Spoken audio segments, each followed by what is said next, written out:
Hello à toutes et à tous, j'espère que vous allez bien. Nouvelle vidéo aujourd'hui et je voulais vous partager l'interview qu'on a fait pour le podcast de Bertie de Lost in Web, un épisode dans lequel on parle de slow communication, de web marketing éthique et de plein d'autres sujets passionnants. Donc je vous en dis pas plus et je vous laisse découvrir tout ça. À tout de suite. Salut Alex, bienvenue sur mon podcast. Hello. Comment ça va? Ça va très très bien et j'espère que ça va bien de ton côté aussi. Moi aussi ça va très bien et on espère que les auditeurs vont bien aussi, bien sûr. Juste avant de commencer, dis-nous d'où tu enregistres, puisque si tout le monde ne le sait pas, on va le voir dans ta présentation, mais tu es quelqu'un qui bouge beaucoup. Et donc actuellement, tu enregistres d'où? Je suis à Speyer en Allemagne, donc c'est un peu dans le nord. Assez proche de Strasbourg et du coup je suis en pet sitting, donc avec deux petits chats qui risquent peut-être de faire un peu de bruit, je ne maîtrise pas ça. Donc si vous entendez des petits bruits de chats, des petits miaou et tout, c'est normal, il n'y a pas de problème. Ce sera les petits guests non prévus du podcast. C'est ça. Bon, super. Eh bien, Alex, je vais te laisser te présenter. Juste avant, je vais expliquer un petit peu comment je t'ai découverte, parce qu'on en parlait justement en off avant. Donc, en fait, moi, j'étais sur YouTube parce que je passe ma vie sur YouTube et sur Twitch. Beaucoup de gens le savent déjà, donc je peux le dire. Et en fait, je m'intéressais beaucoup justement à tout ce qui est stratégie de communication, etc. et au podcasting. Et à un moment, YouTube m'a proposé justement une de tes vidéos qui était un extrait d'un podcast que tu as enregistré avec Mylène Macaré. C'était sur la slow communication. Moi, j'ai vu podcast slow communication, j'ai cliqué. Et du coup, j'ai regardé la vidéo et j'ai beaucoup apprécié. Et j'ai découvert ta chaîne YouTube comme ça. Et ensuite, je suis venue te suivre sur LinkedIn. Et il y a quelques semaines, moi, je sais plus exactement, je me suis dit, je vais lui envoyer un message pour qu'on puisse parler ensemble de slow communication et de marketing éthique. Et c'est un peu comme ça que j'ai découvert Alex, du coup.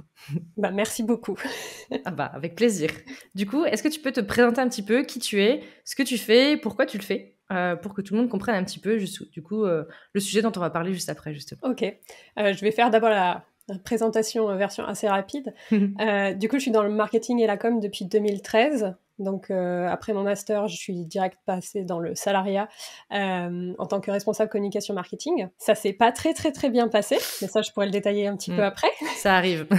Ça arrive beaucoup. Oui, c'est vrai. Du coup, en 2017, je me suis mise à mon compte en freelance et donc c'est là que j'ai pris sous le nom de Solia. Je me suis mis en fait vraiment sur le web marketing éthique, donc vraiment spécialisée là-dessus, et pour les structures de l'ESS. L'ESS, c'est l'économie sociale et solidaire. En gros, ça va être toutes les structures à impact positif, les assos, les ONG, les choses comme ça.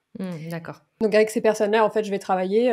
Si ces structures ont des soucis sur leur communication marketing, et elles viennent me voir et puis on va voir comment travailler ensemble, que ce soit la création de leur site, la refonte, comment attirer plus de clientèle grâce au site internet, etc. Oui. Donc voilà, vraiment tout ce qui est web marketing est spécialisé sur l'éthique.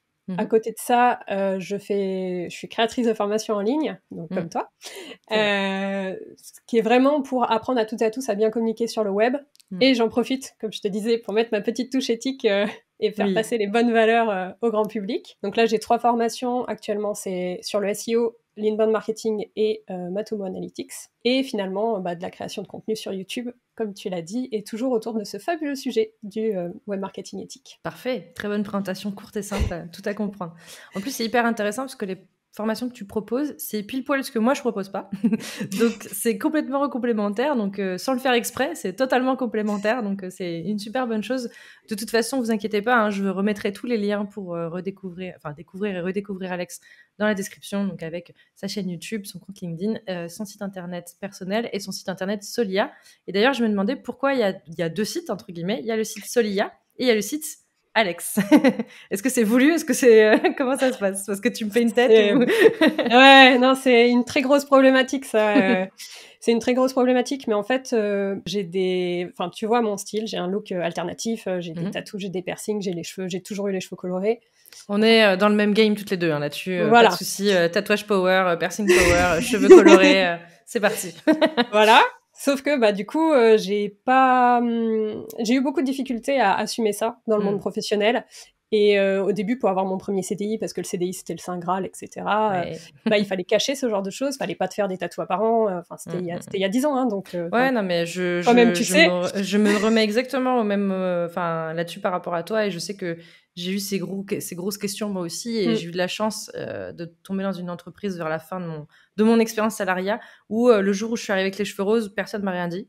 Et je me suis dit, ok, let's go, c'est parti. Et 3 semaines après, je me suis fait tatouer les bras et on m'a rien dit. J'ai fait, c'est bon, tout va bien. Donc, je comprends complètement ce que tu vis, mais je sais qu'au tout début, c'était aussi quelque chose où j'étais en mode j'ose pas. Est-ce que si je suis en contact avec les clients, est-ce qu'on va me dire quelque chose? Même si je savais que ils avaient pas vraiment le droit de me dire quelque chose, mais voilà, c'est comme la les discriminations à l'embauche ou des trucs comme ça. Ben, tu peux jamais le prouver vraiment, donc tu fais un peu attention. Et même si aujourd'hui, je pense que ça a évolué, il y a 10 ans, clairement, oui, je pense que j'avais les mêmes problématiques que toi là-dessus. Ouais. Bah, puis surtout que enfin, toutes les deux, du coup, c'était le début de la vie professionnelle. Tu te dis, bah, il faut absolument que je plaise aux employeurs pour derrière être sûr d'avoir un taf, en fait, parce qu'il faut que je vive. Donc, ouais, j'ai un peu... voilà, donc j'avais juste une mèche à l'époque, donc je la cachais sous mes autres cheveux. Les piercings, je les cachais aussi. Enfin, bon. Donc, au début, c'est venu de ça. Et en fait, en montant ma boîte, j'ai eu ce même questionnement, en fait. Parce que même si avant, je travaillais dans le jeu vidéo, qui est donc un milieu qui est censé être un peu plus open, bien que extrêmement sexiste, notons-le. Oui, on a découvert ça il n'y a pas si longtemps que ça, au grand jour, et oui, malheureusement, c'est moins rose que ce qu'on aimerait imaginer. Je confirme complètement, et c'est une des raisons pour laquelle je suis partie aussi du salariat, quoi. Et enfin voilà, c'était quand même un milieu qui était assez ouvert, mais pour autant, quand tu te mets à ton compte, que tu es toute seule, que tu dois, voilà. Donc, c'est toi-même qui es en contact de la clientèle, etc. Donc, pareil, au début, j'avais un peu ce questionnement. Donc, j'avais Alex Carmona, qui était plus le site, qui était, pour parler de choses un peu plus personnelles, comme le fait d'être digital nomade, donc de voyager en travaillant, ou de travailler en voyageant, ça marche dans les deux sens. Parler de slow business aussi, donc travailler moins et mieux. Enfin, voilà, toutes ces thématiques un peu plus personnelles. Et j'avais Solia, qui était censée être l'image très professionnelle, très carrée, etc. Bon, ça n'a pas tenu longtemps, hein, au final. Maintenant, la stratégie, c'est tout Solia, Alex Carmona, c'est la même chose. Hein, donc, il n'y a pas de raison d'être schizophrène et de diviser les activités comme ça. Donc, je pense qu'actuellement, mon branding, on va dire, ou du moins ma personnalité se ressent assez bien, je pense, sur les deux sites. Oui. Donc, pour répondre à ta question, je ne sais pas pourquoi il y a toujours 2 sites, mais c'est comme ça. Et... en fait, ils étaient là, donc tu as continué à les utiliser. C'est plus ça. Et puis, peut-être qu'un jour, il y aura un mariage entre les deux, on ne sait pas. Un enfant qui naîtra des deux, on ne sait pas trop. Je sais pas trop non plus. Donc, ça reste comme ça pour l'instant, mais... Merci d'avoir mis le doigt sur ce problème. C'est une chose à noter après pour à faire. Et du coup, tu viens de le dire, justement, tu en as parlé du fait que tu es digital nomade. On en a parlé déjà en début d'épisode. Et ce que je trouve hyper intéressant, je me permets la question, c'est que tu fais aussi pas mal d'interventions, puisque, par exemple, sur ta chaîne YouTube, à l'heure où on enregistre ce podcast, une de tes dernières vidéos publiées, c'est une conférence que tu as fait justement sur le slow business. Je sais pas où c'était d'ailleurs, je crois pas que c'était dit, j'ai pas fait attention en tout cas où c'était géographiquement parlant. Et je me demandais comment tu arrives à allier ta vie de digital nomade et les possibles rendez-vous physiques, on va dire. Parce que là, nous, le podcast, c'est facile. Enfin, ça se fait beaucoup plus facilement, ou des visioconférences ou autres. Mais sur cette conférence-là, tu étais en présentiel avec des gens dans la salle et tout. Donc, comment est-ce que tu arrives à gérer ça? Est-ce que c'est vraiment une organisation au cordeau? Est-ce que ça fait beaucoup d'allers-retours? Enfin, comment tu gères ça? Eh bien, beaucoup d'organisation. Non, en fait...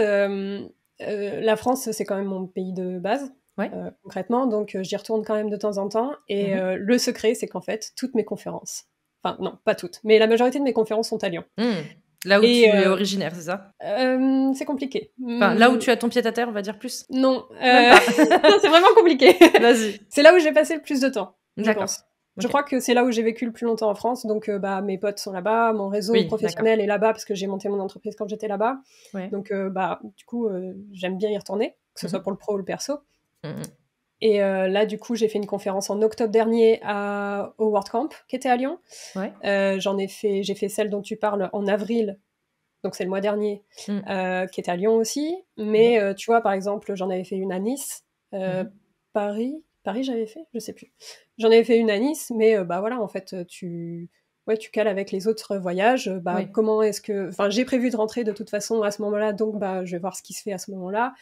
Mais là, concrètement, même par exemple, j'aurais pu faire WordCamp Paris, donc cette fois, qui était aussi en avril, parce que j'étais en France et il suffisait de prendre le train et faire l'aller-retour, donc c'était faisable. Mais enfin voilà, il suffit juste d'un peu Oui. un peu beaucoup d'organisation et d'être prévenu à l'avance si possible. Oui, tu C'est quand m'étonnes même parce plus que sympa. si tu es en plein milieu de 2 mois de pet-sitting à Chypre, c'est compliqué, quoi. Bah, là, je l'ai pas fait et il y a aussi quand même pas mal de conférences, mine de rien, que du coup je refuse ou que je ne Oui, peux pas faire j'imagine. parce que mais par Mmh. exemple, j'en avais une à Metz que j'avais dû annuler, heu, mais là, c'était un autre bon, je fais une petite parenthèse, hein, mais c'était une conférence pour parler du marketing éthique à Ouais, Metz, ouais. mais du coup, pour y aller, il y avait aucun moyen depuis, le sud de la France, à part prendre un avion et du Ah. coup, prendre un avion dans une ville, je sais plus laquelle, mais qui était quand même assez loin. Donc en gros, il fallait que pour 30 minutes de conf sur le marketing éthique, je me fasse 2 heures d'avion, 1 heure de Mmh. voiture, aller-retour. Donc en fait, je passais 6 heures de trajet d'avion Je vois le pour parler de la marketing problématique. éthique. Ouais, je vois la problématique arriver. Tu te dis: «Est-ce Voilà. que ça vaut le coup?» Enfin, est-ce que c'est en accord avec ce que je vais dire? En fait, bah, non, donc Ouais. c'est un peu dommage, oui. Non, mais je comprends complètement, ouais, je vois ce que tu veux dire. Donc je leur ai dit, bah désolé. Mmh. Et ils ont totalement compris et Oui, c'était OK. Hein, donc bien sûr. il n'y a pas de souci là-dessus. Et puis, bah, sinon, tu travailles beaucoup, justement en visio, enfin en distanciel aussi, et puis, bah, avec tes formations, c'est de la synchrone, donc pas de problématique par rapport à ça. Même en fait, quand j'étais à Lyon, où j'aurais pu être en présentiel avec les personnes, j'ai toujours préféré voilà, pouvoir faire des visios ou des choses comme ça, juste pour éviter en fait, les problèmes que tu retrouves typiquement en salariat, comme bah, Mmh. tout ce qui est commute en France. C'est le fait de prendre Mmh. les trajets. J'ai pas le mot en Ouais, français. oui, non, mais le côté Mais voilà, vraiment, transport et délai de transport et exactement. Alors que tu peux le faire en visio en 2 minutes, tu peux être chez toi, t'occuper, si t'as des enfants, t'occuper de tes enfants, enfin mmh, ces mmh mh. choses-là. Donc Non, bien sûr. On le voit beaucoup d'ailleurs, il y a beaucoup de reels de TikTok, de bêtises un peu là-dessus sur, quand tu es à une réunion qui aurait pu être, juste un mail ou juste un mm, appel de visio de quelques minutes et que la réunion elle dure 1 heure et demie et qu'en fait il y a rien, enfin ça a pas changé grand-chose entre le début et la fin. Donc oui, je comprends tout à fait. Je sais que moi je fonctionne aussi beaucoup comme ça et je suis très à l'aise, enfin la visio, j'en fais depuis très longtemps parce que j'en faisais même avant, le confinement et tout ce qui s'est passé avec la crise sanitaire.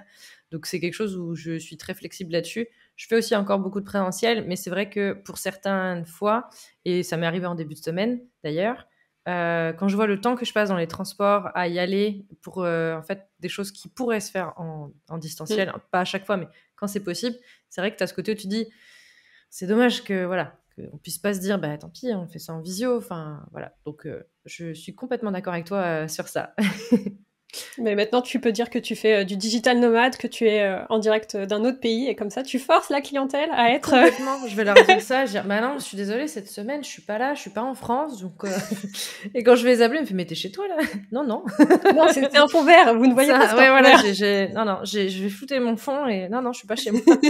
Technique pour ceux qui nous écoutent. Je connaissais, aussi, tu as la technique de moi, je suis dans un autre tu sais, tu es sur un autre, fuseau horaire, donc on peut pas m'appeler le matin, par exemple, des choses Mm, comme ça. mm. Ça peut marcher aussi Et ça, c'est pour une ceux vraie qui sont pas du problématique. matin.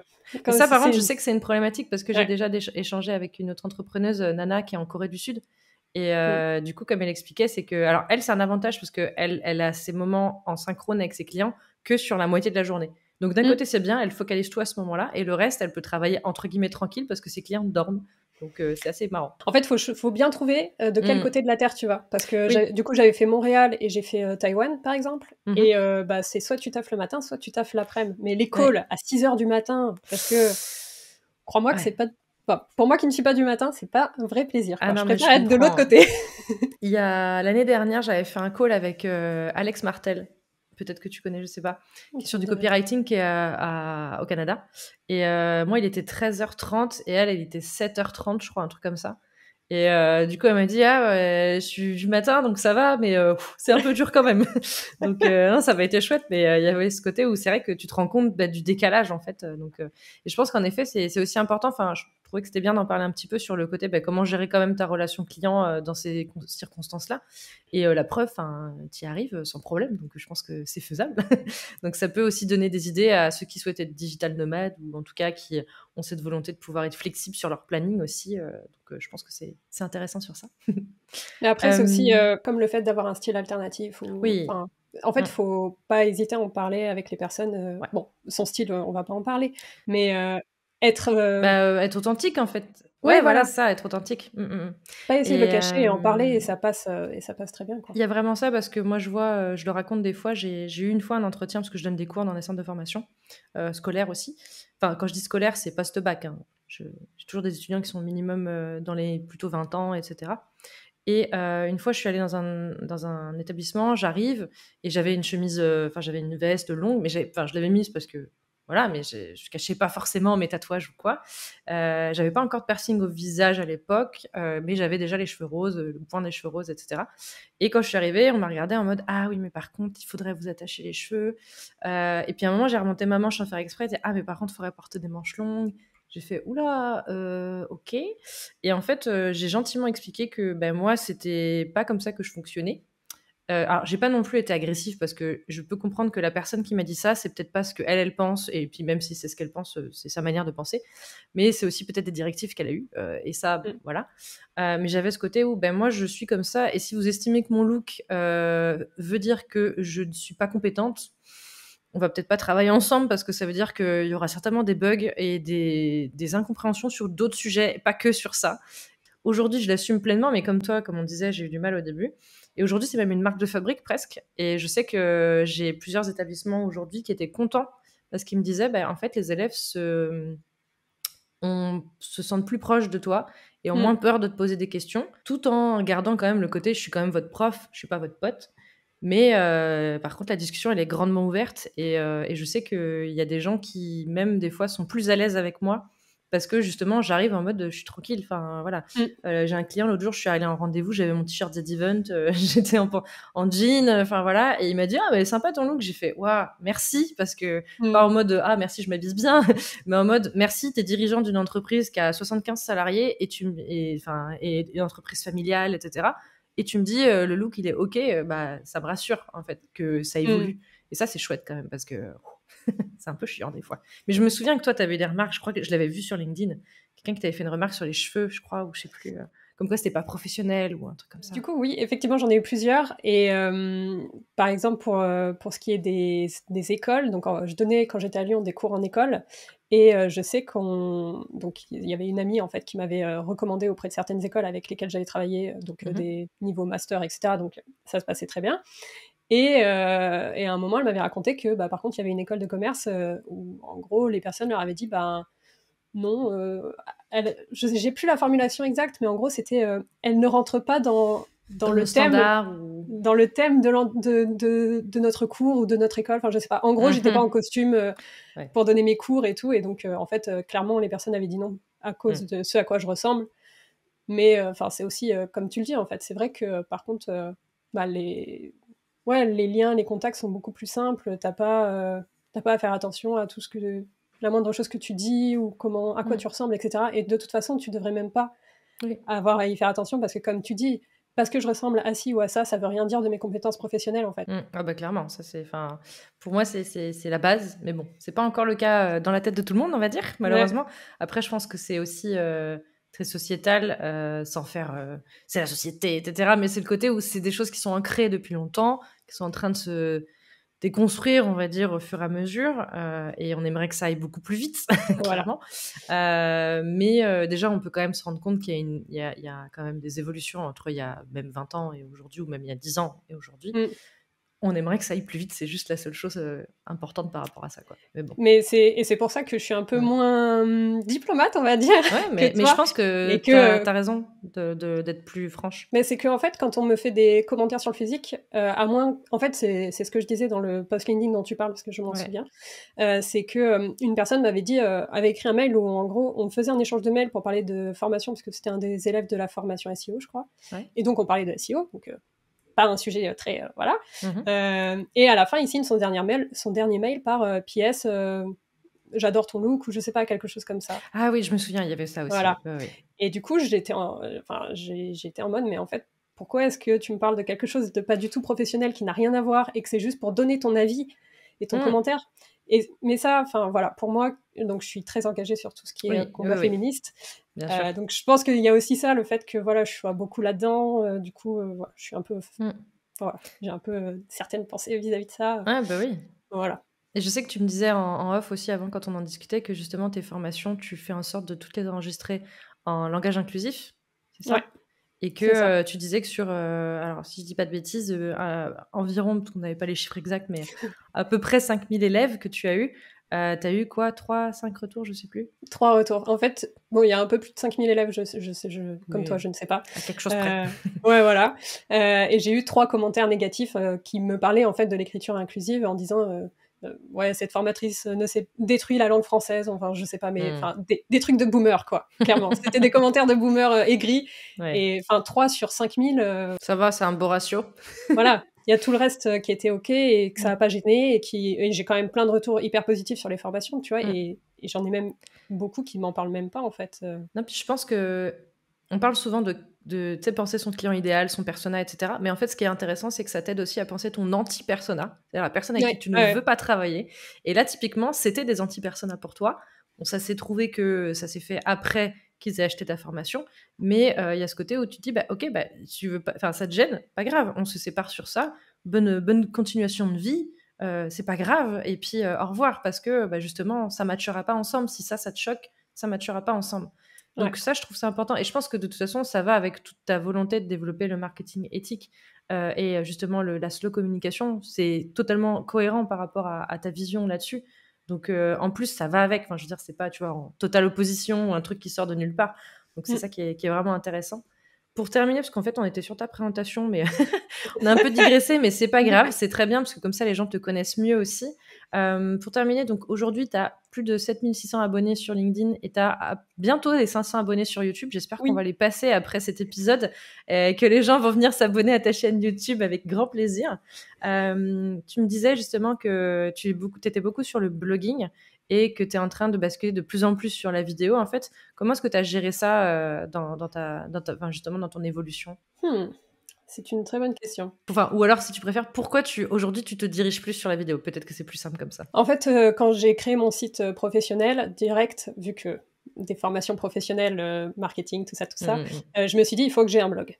Il faut que j'ai un blog et il faut que je poste du contenu.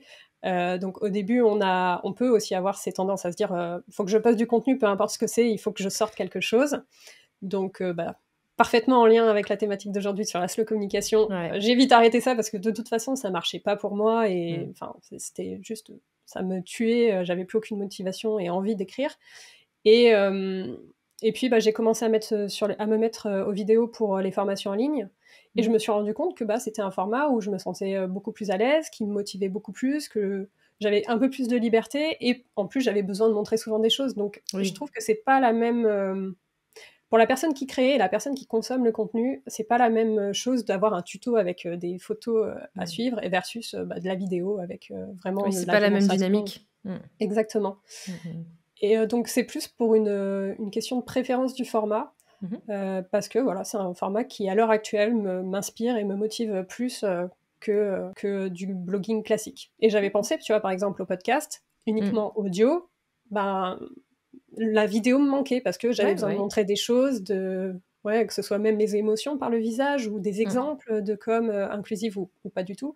Oui. Enfin, voilà, ce genre de choses. Donc, Ah, ouais, mais c'est c'est plus. intéressant. Bah, la vidéo, ça amène aussi cette dimension où tu peux montrer, Mm, justement, de manière ouais. non figée. Et ça, c'est vraiment un plus, c'est clair et net. Enfin, ça m'étonne pas du tout. On va rentrer dans le vif du sujet, du coup. Justement, est-ce qu'on en a déjà un peu parlé jusqu'ici, mais le but, c'est que tu puisses nous expliquer vraiment, on va dire, entre guillemets, une définition de la slow communication et du marketing éthique. Et après, on verra leur relation, mais d'abord, expliquer bien ce que les deux sont et ne sont pas, peut-être aussi. Ok. Alors, j'ai pas préparé de définition toute prête comme ça. J'en ai plusieurs parce que j'en parle aussi sur mon blog, par exemple, ou sur des vidéos, des conférences spécialement sur le marketing éthique. Donc, désolée si c'est pas la définition parfaite que je donne d'habitude. Tant que c'est la tienne, ça nous va. Voilà, tant que l'idée principale, elle passe. Mais en fait, ces deux concepts, donc en fait, ce sont, à mon sens, des concepts, sont assez complémentaires parce que tu me demandais aussi le lien entre les deux. Oui. Ça va se voir assez rapidement. Pour la slow communication, donc si tu as vu la conférence sur le slow business, ça vient en fait des mouvements slow, qui vient du Mmh. mouvement slow food, où le concept, en fait, à chaque fois, c'est de faire moins et de faire mieux. Mmh. Et donc, en fait, là, on reprend ce concept de faire moins et mieux et on l'applique à la communication. Donc on parle aussi de slow content, slow marketing, slow communication, enfin voilà, c'est tout des dérivés, mais à chaque fois, le concept, c'est le même. C'est communiquer moins pour communiquer mieux.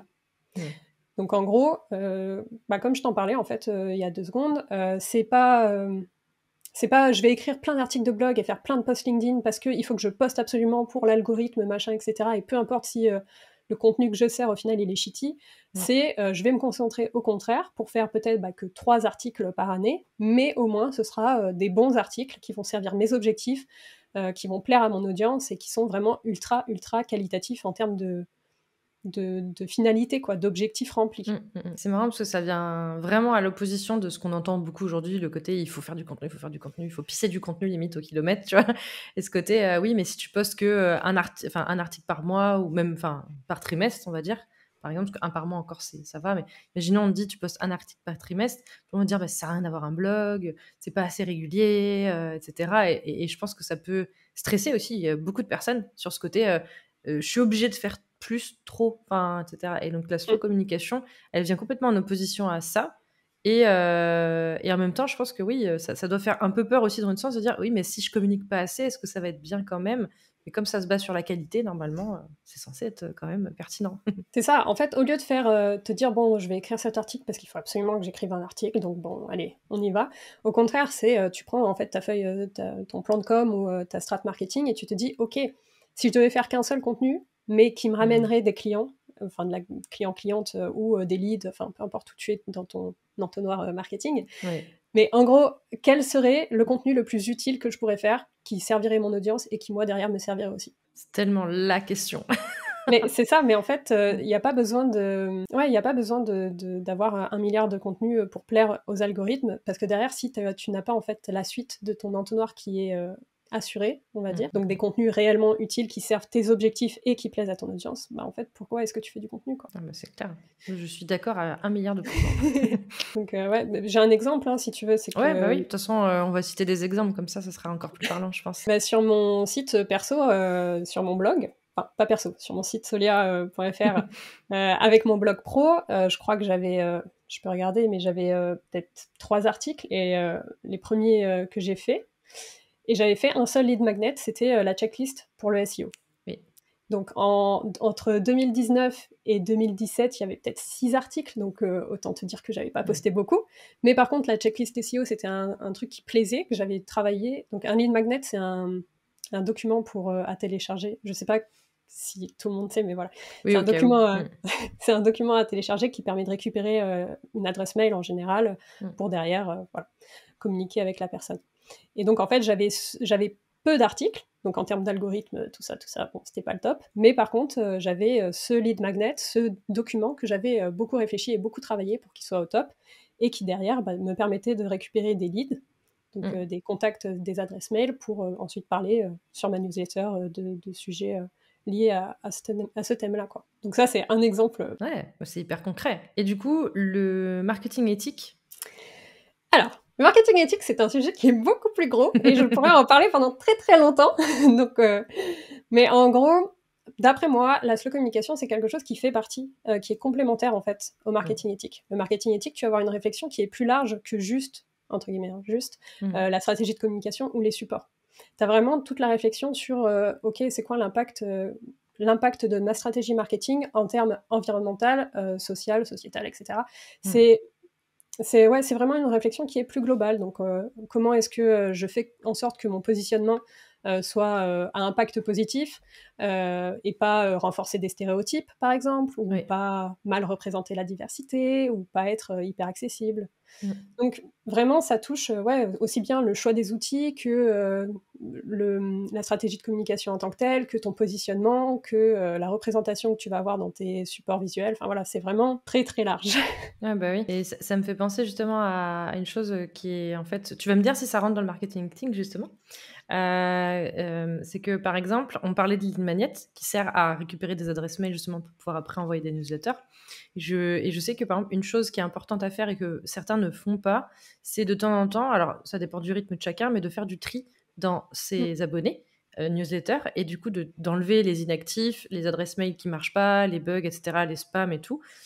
pour aussi avoir une liste avec moins d'adresses mail, mais le moins mais mieux, pour éviter d'envoyer des mails qui vont se perdre ou qui vont servir à rien, puisqu'en fait, ça fait de l'impact CO2, mine de rien. Donc ça, par exemple, ça pourrait être considéré comme on va dire, rentrant dans une stratégie de marketing éthique. Ouais, tout à fait. En fait, à l'heure actuelle, il n'y a pas de définition claire et précise du marketing éthique. Ouais.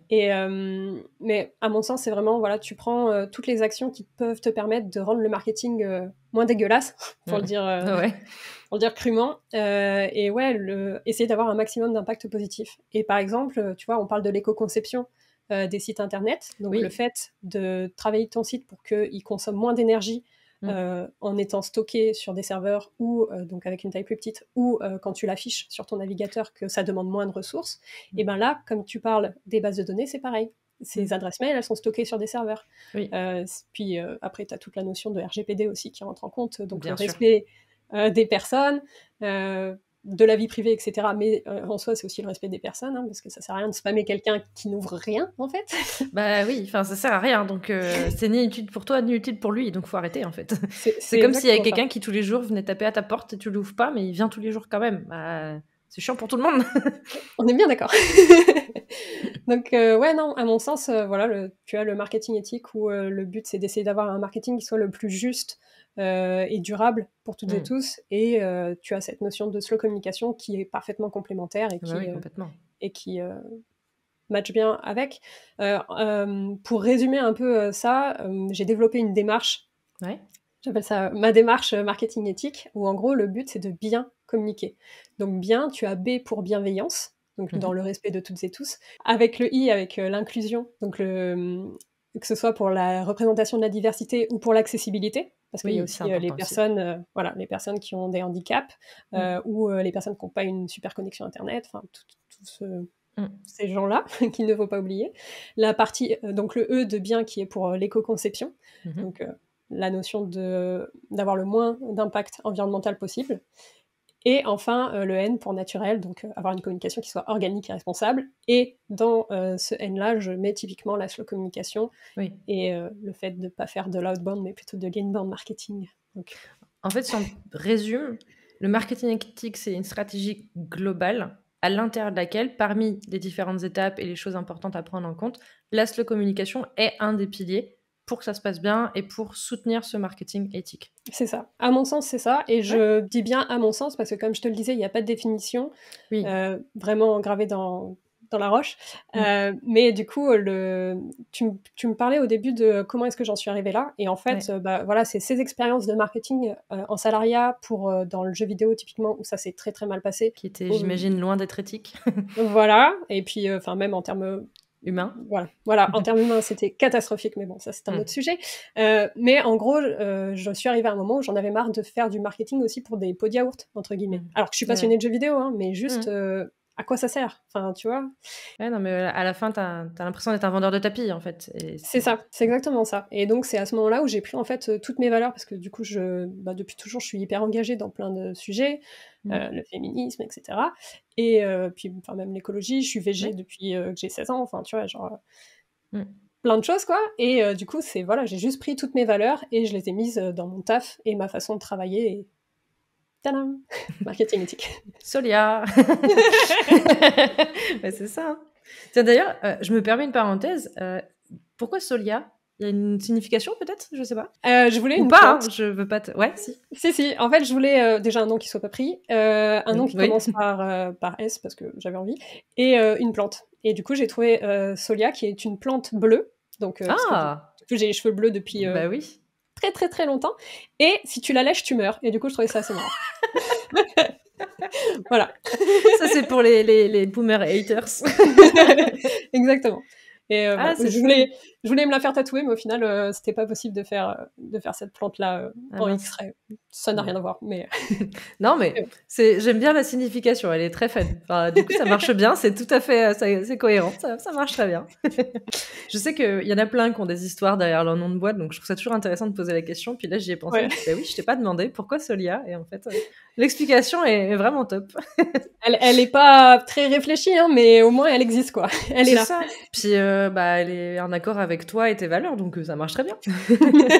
Si on revient sur la slow communication, du coup, et le marketing éthique, d'après toi, ce serait quoi, en fait, les enjeux ou en tout cas ce que ça peut apporter aux entrepreneurs, notamment, parce que une grosse partie de mon audience sont plutôt des solopreneurs ou des petites moyennes entreprises. Donc, qu'est-ce que ça peut apporter? On a déjà donné des pistes, mais si on devait un petit peu dire plus précisément les apports, les avantages, etc. En fait, pour moi, il y a 2 apports qui seraient... Enfin, il y a 2 points importants qui sont à noter. C'est l'interne, donc les avantages, on va dire, que tu peux en tirer en interne et en externe. Parce que le marketing éthique, c'est pas se tirer une balle dans le pied, parce que des fois, on parle de ça, mais en fait, c'est pas ça. C'est je fais des choix qui sont bons pour la planète plus tard, en fait. Et ça concerne tout le monde, en fait, que tu le veuilles ou pas.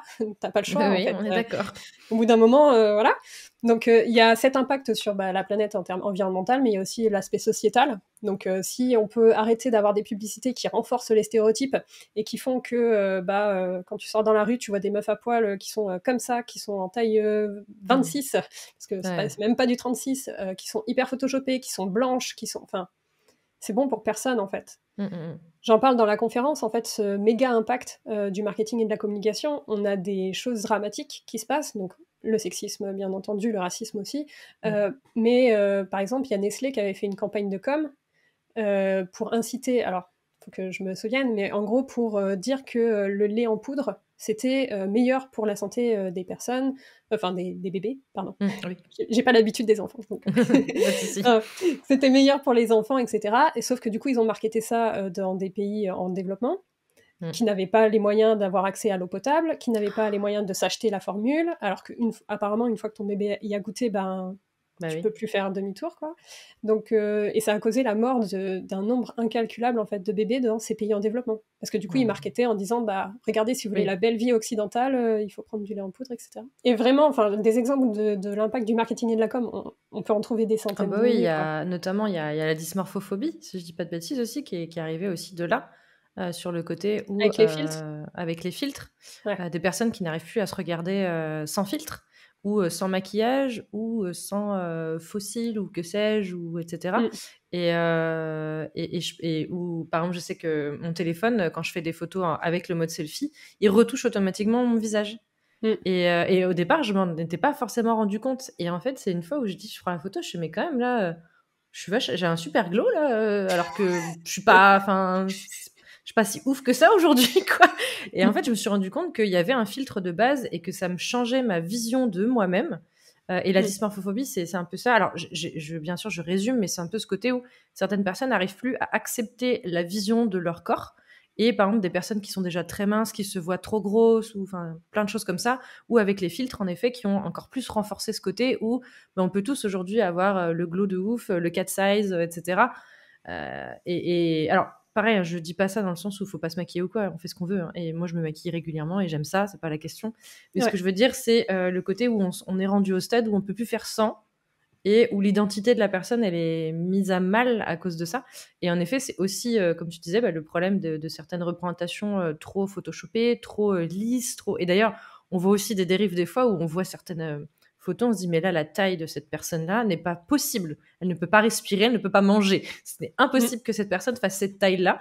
Avec le reste de son corps, il y a un truc qui va pas. Et en fait, je sais qu'il y a pas mal de choses qui sont en cours là-dessus. Enfin, il y a beaucoup de magazines aujourd'hui qui s'engagent sur arrêter de la retouche, notamment sur, par exemple, la cellulite, sur des choses comme ça, etc. Et c'est une bonne chose, mais pareil, c'est encore un peu... c'est pas encore tout à fait acté partout, on va dire, mais c'est en... voilà. Et le problème, c'est que le marketing, etc., on fait partie. Et c'est là, en fait, où, en fait, moi, ce qui m'embête, et je sais pas si tu me diras si tu es d'accord ou pas, le marketing éthique, moi, je suis pour à 1000%, et enfin, je travaille dans ce sens-là avec mes clients, etc. Le seul truc qui m'embête, c'est qu'on soit obligé de spécifier marketing éthique, parce que ça veut dire que le mot marketing, lui, il est devenu un petit peu sale. Et c'est dommage, en fait, d'avoir ce côté où un mot qui, de base, n'a rien de... Il est neutre, le mot marketing, mais il est devenu, dans l'inconscient des gens, quelque chose plutôt de péjoratif, ou de vendre pour vendre, etc. Et c'est là où, comme je disais, je suis pour le marketing éthique, mais je trouve juste dommage qu'on soit arrivé au stade où on est obligé de mettre le mot éthique pour dire non, c'est un marketing gentil, entre guillemets. Je suis tout à fait d'accord avec toi et j'en parle beaucoup typiquement avec mon exemple de la pastèque. Qu'en gros, le marketing, c'est comme une pastèque, c'est un fruit. Donc en soi, c'est juste un fruit, c'est neutre. Mais par contre, tu peux t'en servir soit pour faire le bien, donc tu découpes ta pastèque et tu la donnes à manger à des personnes, c'est cool. Soit tu la prends et tu la jettes dans la gueule de quelqu'un. Ta pastèque, elle aura pas le même effet, tu vois. Et en fait, avec le marketing éthique, enfin le marketing pardon tout court, c'est vraiment ça, c'est soit tu t'en sers pour faire des choses bien, c'est-à-dire essayer de transmettre, donner de la vraie valeur ajoutée aux personnes, essayer de leur apprendre des choses, que ce soit du contenu éducationnel, inspirationnel, motivation, enfin voilà, toutes ces choses-là, ou que ce soit pour le mal, Total qui dit qu'ils vont se lancer dans des trucs plus écologiques et qui mettent un logo tout vert alors que, enfin voilà. Donc c'est vraiment, c'est vraiment, comme tu le dis en fait, c'est ça le problème, c'est que le marketing c'est un outil neutre et derrière ça dépend vraiment de ce qu'on en fait. Mais maintenant, quand tu parles de marketing, c'est devenu un gros mot quoi, alors que. C'est ça. Et c'est marrant, j'ai la même allégorie que toi, mais avec un couteau. Oui. On dit, si tu coupes des bons petits plats, des petits légumes et tout pour te faire un petit truc sympa et tout, c'est génial. Par contre, si tu plantes quelqu'un avec, c'est moins génial. Voilà. Ou en étant moins violent, si tu, je sais pas, crèves un pneu, tu fais quand même chier quelqu'un.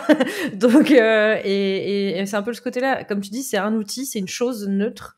Et c'est la personne qui l'utilise qui en fait, qui fait que ça devient quelque chose de positif ou de négatif, côté obscur, côté lumineux, tout ça. Mais c'est un petit peu ça, et c'est quand même, je trouvais que c'est important de l'avoir en tête. On était sur justement les avantages, ce que ça peut apporter. Est-ce qu'il y a d'autres choses que tu veux rajouter, avec des exemples peut-être aussi ou... Juste en fait, il y a un exemple qui m'est venu quand tu parlais tout à l'heure. C'est par exemple pour mes vidéos YouTube. Tu parlais en fait des filtres. Tu sais que ton téléphone applique des filtres. J'ai une peau qui est catastrophique et qui a beaucoup de cicatrices d'acné. Et je sais que l'acné, c'est la terreur de beaucoup de personnes. Et en fait, en me mettant sur YouTube, je me suis dit, déjà, je vais m'afficher en vidéo et tout. Bon, chiant, quoi. Bon, pour l'instant, j'ai eu très peu de retours négatifs, donc... Oui, mais bon, t'as toujours ce côté où volontairement, tu t'affiches, on va te voir vraiment, on va te voir bouger, on va te voir parler. Est-ce que ta voix est trop haute, trop perchée, trop basse, est-ce que je parle trop vite? À quoi tu ressembles? Parce que en tant que meuf, tu vas surtout être jugée sur ton physique, clairement. ce que tu dis. Mais bon, pour l'instant, je n'ai pas encore eu trop de soucis. Enfin voilà, j'ai eu des commentaires genre pourquoi? Mais bon, c'est pas grave. Mais voilà, il y en a pas eu beaucoup. Mais par contre, tu vois, j'avais ce truc de est-ce que il faut que je m'overmaquille en fait à chaque fois parce que c'est pas un truc que j'apprécie, mais bon, je me suis quand même dit, pourquoi pas juste rien faire en fait sur ma peau, là, tu vois, j'ai rien dessus, pour que comme ça aussi, ça puisse donner des exemples, tu vois, que d'autres personnes, quand elles voient mon contenu, peut-être elles vont se dire, ah mon dieu, cette meuf est dégueulasse, bon tant pis, va-t'en, je veux dire, ou tu mets à la vidéo et tu écoutes le son, c'est bien aussi. Voilà. Si tu t'arrêtes qu'à ça, comme on disait, voilà. Mais que ça donne aussi la possibilité à d'autres personnes de se dire, ah ok, en fait, peut-être que moi aussi je peux me mettre plus en avant, je peux poster des choses, je peux voilà, et c'est ok en fait. Et c'est ça en fait, cette notion de représentation de la diversité. Alors je le fais à mon niveau, hein, bien entendu. Oui, bien sûr, mais pareil, quand tu vas faire un site internet, t'évites de mettre que des hommes blancs valides comme ça, cis hétéro, etc. Dans tes communications le plus possible. Enfin, c'est vraiment il y a plein de choses. C'est essayer de trouver la manière d'avoir quelque chose qui soit représentatif pour tout le monde. Et qui puisse justement avoir ce côté moins mais mieux toujours, hein. Ça me fait beaucoup penser d'ailleurs à ce qu'on entend beaucoup sur le parti slowprenariat, peut-être que tu connais aussi, j'imagine, sur ce côté, voilà, justement, c'est faire moins mais mieux dans l'entrepreneuriat. Là, c'est exactement le même concept appliqué à la communication, avec ce côté, comme tu dis, ça sert à rien de poster une fois par jour, parce qu'en plus, et c'est ce que je dis à la plupart de mes clients, je dis déjà, quand vous commencez, n'hésitez pas à vous dire, je fais un post par mois. Oui, c'est beaucoup, c'est très peu. On est d'accord, c'est pas assez pour les algorithmes, etc. Mais c'est pas grave. Au moins, vous prenez une bonne habitude. Et quand vous êtes OK, vous passez à 2 par mois. Et quand c'est mieux, vous passez à 1 par semaine, etc., etc. Parce que même en voulant poster trop, il y a ce côté où, au bout d'un moment, comme tu disais, il y a du contenu qui va être nul à chier dedans. Il y a des choses où tu vas te répéter, où ça va pas être intéressant. Et j'avais un exemple d'une cliente, alors c'est pas elle qui faisait ça, mais c'était la personne qui gérait la communication de l'entreprise. Tous les lundis, il y avait un post bon lundi à tous. C'est tout. Ça sert à quoi, ça? Sur un site, sur une page Facebook de constructeurs de maisons. Ça sert à quoi? À rien. Et en fait, c'était ce côté, oui, mais pour le référencement, il faut que la page Facebook ait beaucoup de posts. Ouais, mais là, allez, franchement, il y avait 75% des posts qui étaient achetés, quoi. Ouais. En fait, j'ai dit, bah oui, mais ça dessert l'image, par contre, derrière, c'est pas mieux. Et en plus, même en parlant d'algorithme, même si on voulait, par exemple, faire plaisir à l'algorithme, faut quand même garder en tête une chose, c'est que si chaque réseau social a son rythme de vie, on va dire, d'un post où il va être très visible et après moins visible, parce que bah il y a d'autres posts, etc. Et en fait, le truc, alors pas sur YouTube ou Pinterest qui ont des grosses durées de vie, parce que justement, il y a un côté moteur de recherche, mais sur Instagram, Facebook, même LinkedIn, il y a ce côté où si tu postes trop souvent, en fait, tu laisses même pas le temps au post que tu as fait la veille de Ouais. s'épanouir, de faire son petit référencement, de se faire trouver par les gens, etc., d'avoir des j'aime, des commentaires, etc. T'écrases déjà avec un autre, et ben en fait, tu lui laisses pas le temps de respirer. Donc, c'est comme vouloir, je sais pas, rempoter une fleur trop ou quelque chose comme ça, c'est ce côté. Laisse-la aussi fleurir dans son petit pot d'abord, et après, tu la passeras dans un grand pot, enfin, etc.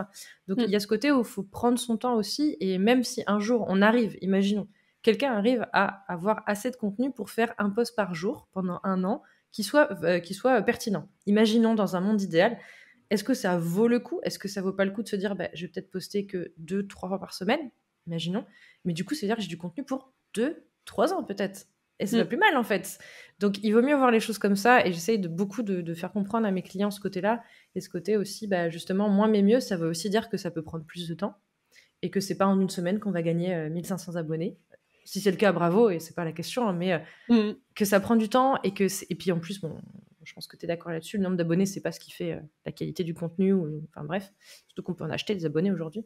Mais ce côté où ça prend aussi du temps, la slow communication, ça prend du temps, mais pour du bien, parce que derrière, il y a un référencement qui sera beaucoup plus qualitatif aussi, et qui sera plus en accord avec des valeurs sur du long terme, en fait. Je pense que ça s'inscrit beaucoup plus, le marketing éthique et la slow communication, dans quelque chose de long-termiste, en fait, contrairement au reste.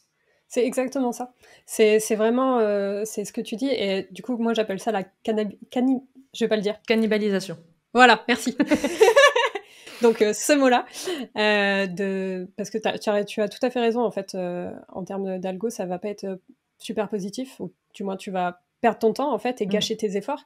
Et c'est vraiment dans ce sens-là, en fait, qu'il faut réfléchir sa strate de com dans l'idéal, donc avec ces notions de slow marketing et de marketing éthique. Ouais. Donc, bien réfléchir, comme tu dis, prendre le temps de bien réfléchir en amont à ce que tu veux faire et pourquoi tu le fais. Donc, quels sont tes objectifs et ce dont ton audience a besoin aussi, parce que, Oui, aussi. au final, si tu postes mais que ça intéresse personne. Ah bah ça, c'est là. De toute façon, le point numéro 1, c'est à qui tu parles, et du coup, qu'est-ce que lui, il veut. C'est pas qu'est-ce que toi, tu veux lui dire, c'est qu'est-ce que lui, il veut savoir. Parce que sinon, ça C'est sert à rien. exactement ça. On se retrouve avec des comptes qui postent que du contenu marketing commercial en mode achète mon truc, achète mon truc, achète mon truc, et personne s'abonne, et parce que c'est chiant d'avoir juste des pubs. Je comprends pas. Je fais que des posts qui parlent de mes produits, mais personne s'abonne. Bah, c'est bizarre. Ouais.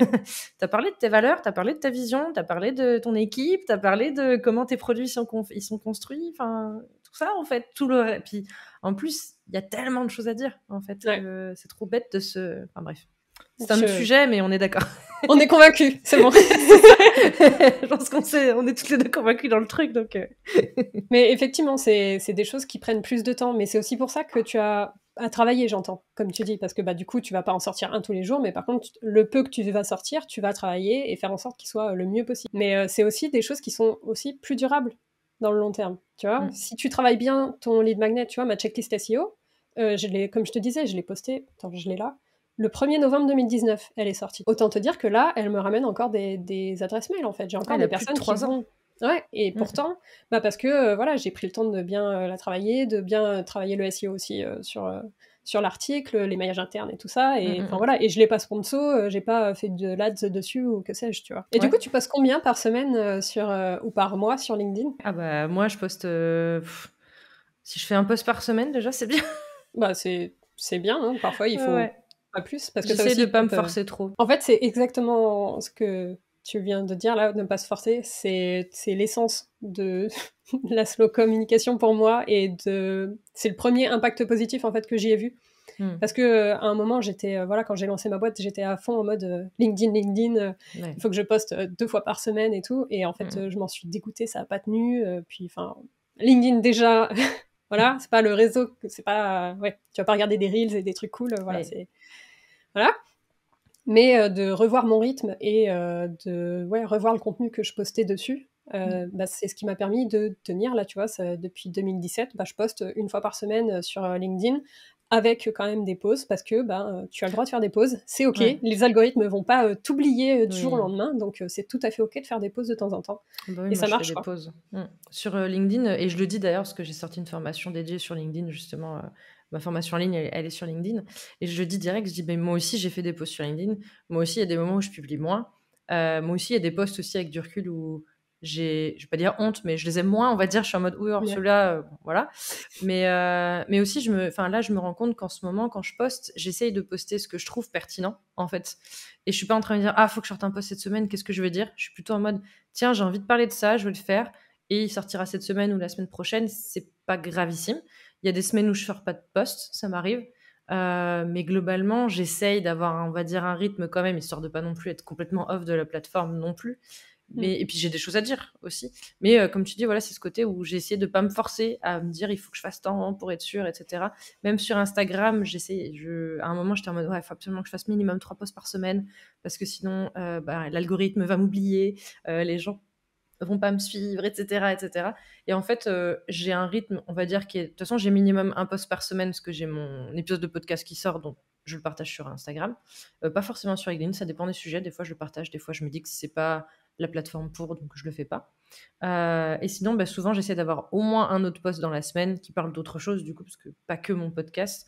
Et puis quand j'en ai deux, c'est super. Et quand j'en ai qu'un, c'est qu'un seul. Et j'ai réussi à arriver à ce stade où je m'auto-flagelle plus quand j'ai quand j'ai que un post par semaine. C'est pas grave, en fait. Et enfin, je veux dire, il y a une preuve, c'est que toi, ça fait 10 ans et ça fait depuis 2017, c'est ça, hein, que tu es à ton Ouais, compte. à mon compte. Moi, ça fait 10 ans que j'ai mon entreprise aussi. Ça fait depuis 2021 que je suis que à mon compte. Et nos entreprises, elles fonctionnent et on s'en sort. Et enfin, la preuve que voilà, c'est aussi important de se lâcher la grappe et d'être capable de se dire. Enfin, puis ça va avec le côté prendre soin de soi aussi, je pense, et créer du contenu qu'on aime et pas du contenu qu'on devrait poster parce Ouais. qu'il faudrait que. S'enlever un peu ces injonctions-là, je pense que c'est important, ouais. Et j'ai un dernier exemple, du coup, c'est sur YouTube. Super. Ouais. Parce que du coup, YouTube, c'est la plateforme où, parmi d'autres, hein, mais dès que tu vas te renseigner à combien de fois je suis censée poster sur YouTube, etc., c'est une fois par semaine ou le plus le mieux, quoi. Et si tu regardes ma chaîne, je suis clairement pas sur ces rythmes-là. Normalement, je suis censée sortir au moins une vidéo par trimestre. C'est pas, voilà, c'est aléatoire, c'est quand je peux, quand j'ai le matos, quand j'ai... Enfin voilà, ça dépend. Et pour autant, tu m'as quand même trouvé par YouTube. Eh ouais. Et j'ai quand même du monde qui arrive sur les lead magnets que j'ai ou qui me contactent par là. Enfin, tu vois, donc en soi, c'est plus important. En fait, c'est aussi en lien avec, tu vois, le slow business dont on a parlé rapidement. C'est ta boîte, elle dépend de toi, particulièrement quand tu es à ton compte. Donc, si tu prends pas soin de toi en respectant tes limites et tes envies et tes motivations, ta boîte, elle ira dans le mur, en fait, parce que elle va suivre la tendance, quoi. Ah ouais, Donc, ça, c'est clair. c'est super important ce que tu viens de dire, c'est se prendre en compte, en fait. Je pense qu'on peut terminer l'épisode là-dessus parce que je pense que c'est le bon message de la fin. Je sais pas ce que tu en penses. Ça me va. Du coup, si les auditeurs ont aimé nos échanges et s'ils ont envie de te retrouver, donc on a déjà dit, et je remettrai les liens, tu es surtout présente sur LinkedIn et tu as ta chaîne YouTube aussi. Je mettrai aussi les liens vers tes sites. Où est-ce que tu préfères ou que les gens peuvent vraiment rentrer en contact direct avec toi s'ils veulent échanger, s'ils veulent te poser des questions? LinkedIn, je suis un peu comment on dit, en En distillante? dilettante? En dilettante, merci. Je suis tellement internationale que j'en oublie mon français. C'est ça. C'est pas vrai, c'est faux. Non, voilà, LinkedIn, voilà, je suis un peu en dilettante dessus et je regarde pas toujours les messages privés, mais sur la chaîne YouTube, au moins j'ai les notifications. Et après, il y a ma newsletter où du coup, je réponds pas mal, qui est sur le site solia.fr. D'ailleurs, j'ai vu aussi sur ta chaîne YouTube, dans les liens que tu mets à disposition, il y a 2 liens en particulier pour ceux qui veulent te poser des questions Ah aussi oui, sur ton métier et te proposer des idées de contenu. J'ai vu ça tout à l'heure en revérifiant ta chaîne. Et du coup, ça peut peut-être être un lien, enfin, c'est un lien que je mettrai en dessous, ça peut peut-être être un endroit, s'il y a des gens qui ont des questions pour toi ou autre, ça peut être intéressant aussi. merci parce que j'avais complètement oublié. Donc effectivement, j'ai fait ces 2 liens et il y en a un qui est particulièrement sur l'entrepreneuriat, sur Oui. le fait d'être freelance éthique ou juste freelance, et l'autre qui est effectivement pour plus les thématiques marketing éthique. Comme ça, je compile toutes les questions et j'aimerais une fois par an ou plus, selon le nombre de questions, répondre en fait aux questions qu'on pose. Merci. Merci de me l'avoir appelé. Avec plaisir, je suis là pour ça. Et ben, en tout cas, merci beaucoup Alex pour ces échanges, c'était vraiment trop chouette. Je pense qu'on aurait pu parler encore très longtemps. Oui. Donc voilà, mais merci encore d'avoir accepté l'invitation. Et puis peut-être à bientôt et surtout, bonne continuation de voyage, on va dire, bon petiting. Merci beaucoup et merci pour la proposition, c'était top. Et je suis très contente d'avoir pu échanger avec toi. Ouais, grand plaisir partagé, merci beaucoup. Et voilà, j'espère que l'interview vous a plu. Nous, en tout cas, on a passé un super moment. Je vous invite à vous abonner à la chaîne de Bertie et à cette chaîne-là si c'est pas déjà fait. Et si le sujet de la slow communication vous intéresse, j'ai fait un article entier sur le sujet, donc je vous mets le lien en description. Et en attendant, on se retrouve bientôt pour une prochaine vidéo sur le marketing web et éthique. Bye bye!